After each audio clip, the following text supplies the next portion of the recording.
For more on Libya and the president's speech, we get the views of two senators. Rhode Island Democrat Jack Reed is on the Armed Services Committee, and Georgia Republican Johnny Isakson is on the Foreign Relations Committee. I spoke to them a short time ago.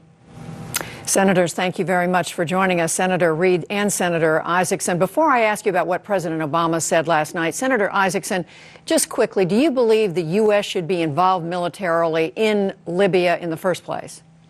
I think we've done the right thing, but in the wrong way. I think the president should have first come to Congress, as did Bill Clinton when we went into Kosovo and George Bush went into Iraq and Afghanistan.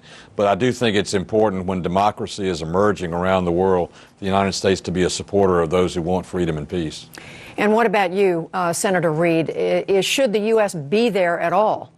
I think the president has very adroitly assembled a diplomatic initiative that complemented a very limited military initiative. We basically set the parameters for turning it over to our allies. They're in charge now.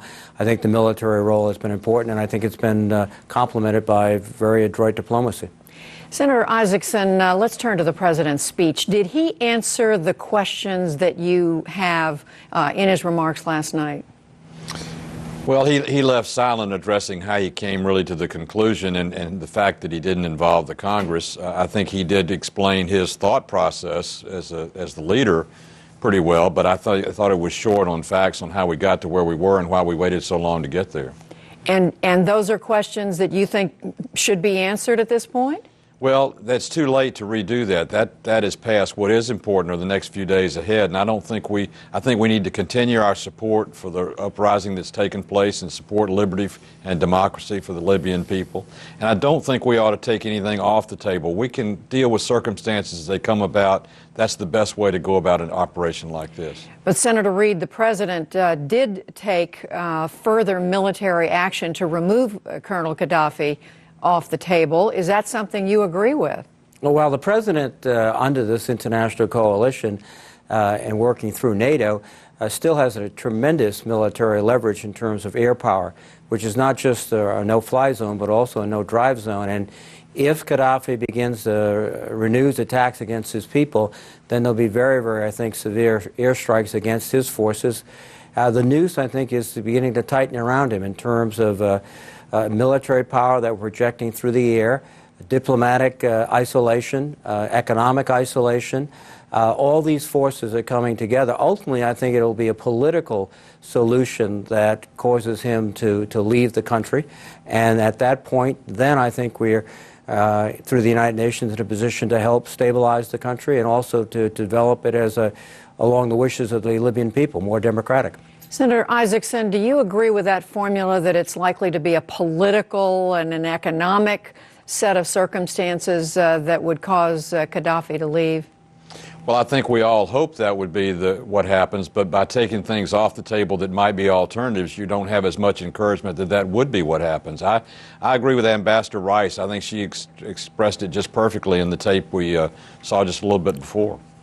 Well, what about, Senator Isakson, staying with you? You know, the president spoke last night about the circumstances under which the U.S. should get involved unilaterally and then as part of a coalition. He said if U.S. core interests are at stake, it would be a cause for unilateral action. But he said if it's a humanitarian set of circumstances, if it's genocide or regional conflict, he said we should be part of a coalition. What do you make of that? Do you agree with that?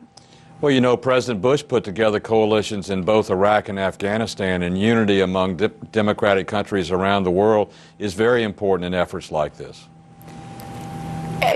So you're saying that's an idea that you accept? Coalitions make sense. Leadership of coalitions makes sense, and we provide a lot of leadership.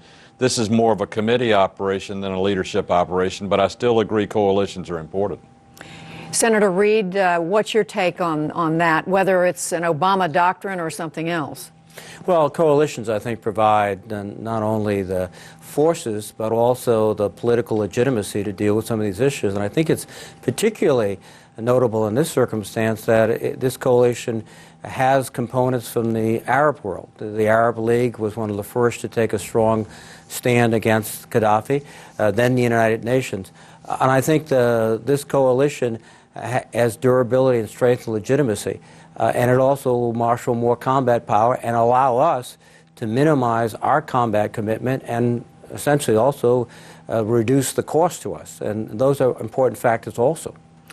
Senator Reid, are you comfortable at this point with what is happening there, that the leadership of this military effort is being handed off? And can you help us better understand what is the ongoing role of the U.S. in that coalition? Well, the NATO is now in charge of the operation. There's a Canadian general officer who is the commander. We still provide very critical and, in some cases, unique capabilities, reconnaissance, some search and rescue, and some activities that are not available to our NATO forces, our other allies.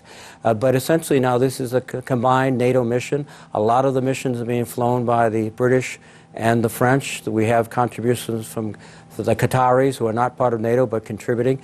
So this is now a true international coalition, and I think that in itself sends a very strong message to Qaddafi. It's not him against the United States, it's him against the world, and those are not good chances for him. And what about you, Senator Isakson? I think a moment ago you used the word committee. How comfortable are you with this international group that's now engaged in Libya? Well, as I said, coalitions are important, but this coalition wouldn't exist in terms of its capabilities militarily if it wasn't for the United States. As Jack has said, we bring very unique talents and equipment and know-how to enforce a no-fly zone, as well as some of the intelligence that we're gathering to do the best work we can there. So without the United States' leadership, no matter whether you have a committee or not, what's happening right now wouldn't be happening. So does it matter to you, the makeup of that coalition, that it involves some Arab states, the number of countries involved and so forth? I think the Arab League's profound statement of about 8 days ago was critically important in that part of the world, and I think that gave us a good foundation to do what we've done so far. I hope we just finish the job.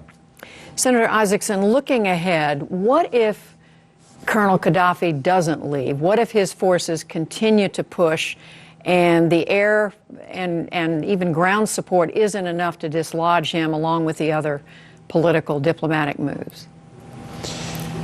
Well, if that happens, I think that would be very unfortunate. What's happening in the Middle East is historic, somewhat compared to the Berlin Wall's falling, with Tunisia and Egypt becoming more of a democracy through peaceful revolution by their people. This is not as peaceful, but it's a critical time. If for some reason Qaddafi and those who would be radical dictators prevail, then the opportunity for a more democratic and more peaceful Middle East may be lost. We learned in the 1970s when the Shah fell in Iran that by not engaging, we can have the worst of things happen in terms of leadership vacuums, which what happened in Iran is the Ayatollahs came in. So we need to stay the course and make sure the end result, which is for Qaddafi to leave, is the end result. And I hear you saying that if that involves deeper military action by the U.S., you would go along with that.